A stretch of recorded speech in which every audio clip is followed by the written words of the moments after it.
Ready? Start. Sir, 2007 has been a year of persistent challenge and of determined response by the government. It has been a year of achievement in the face of great difficulties.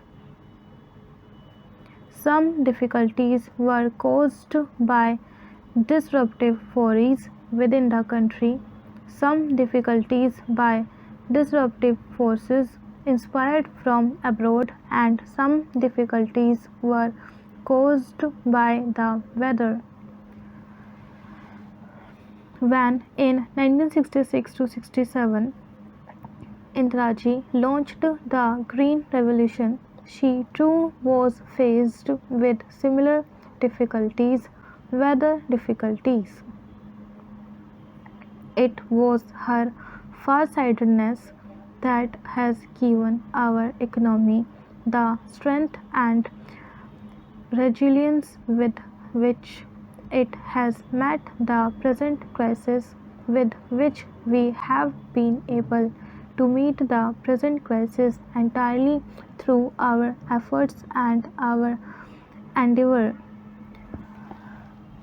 We have not carried the begging bowl to anyone. We have not compromised on our freedom of action. At that time, Indiraji's strategy was opposed by many experts and technicians. It was opposed by certain myopic elements in the opposite benches. Indiraji prevailed because of her faith in the efforts of our Kisans, because of her confidence in the ability of our scientists, because of her trust in the performance of our extension workers. She assured farmers of the required inputs at reasonable prices, despite the burden of subsidy on our economy. She gave the farmers remunerative prices as the cardinal principle of the new strategy. She nationalized the banks to give credit at the doorstep of the farmer. She initiated a system of countrywide procurement to stabilize the prices that the farmers would get. Indiraji ensured that her strategy looked to the interests of all sections of our rural community, not just the farmer but also the small and marginal cultivator, landless laborer, and even the rural artisan.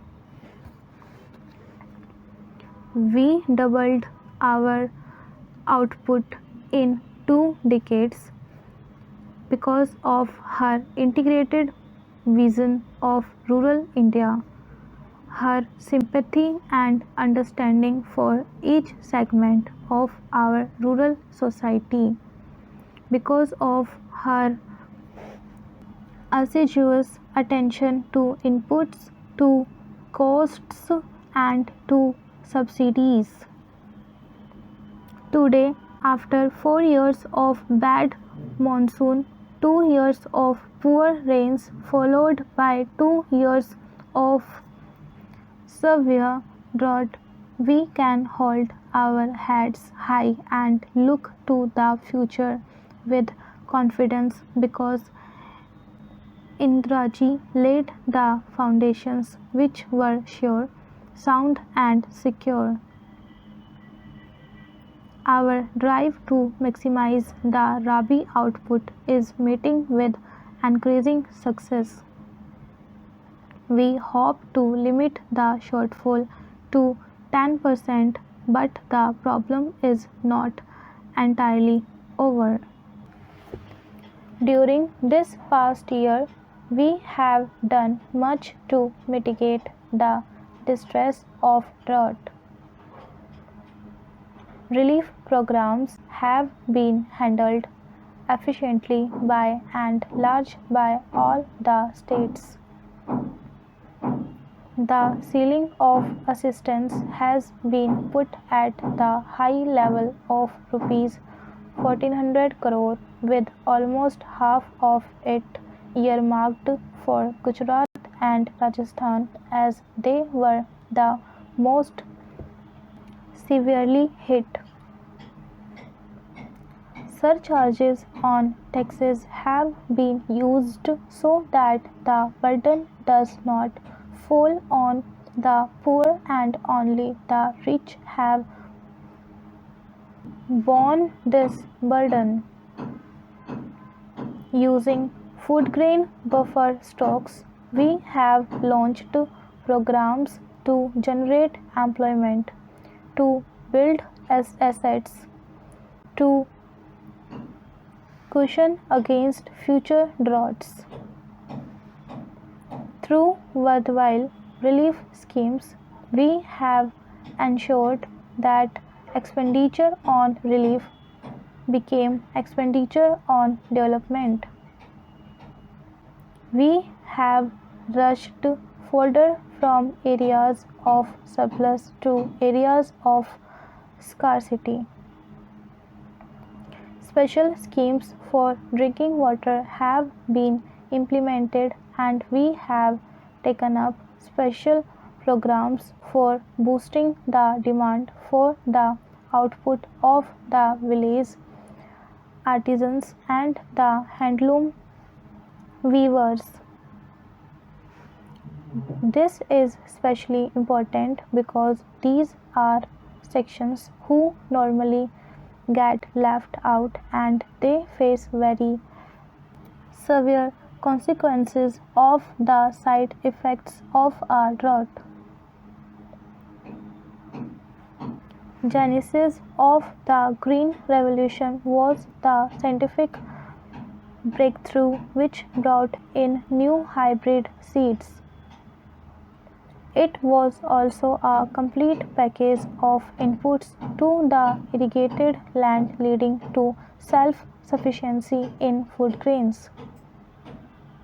We must now ensure that there is no leveling off of our food grains production.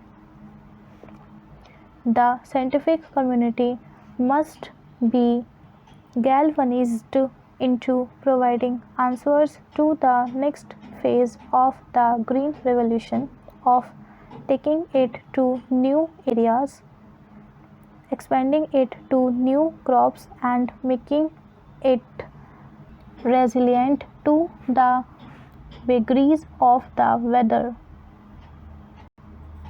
Already, the special rice production program is spreading throughout eastern UP and is changing eastern UP into the new granary of India. Dryland farming has been boosted by the Technology Mission on Oilseeds and by the National Project for Pulses.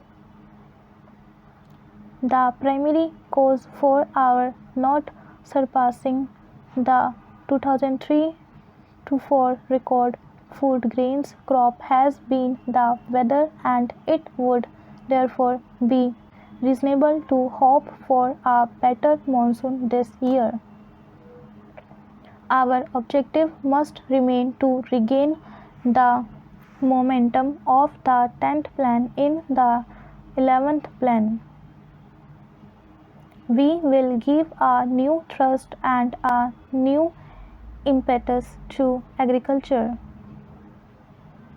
We have given careful attention to agriculture already. I have held review meetings at various levels and I have given specific directions to the Planning Commission to revamp the plan for agriculture. I have instructed them to reorder the priorities to give agriculture the highest importance. I have asked them to furnish a detailed district-wise crop plan for the coming season.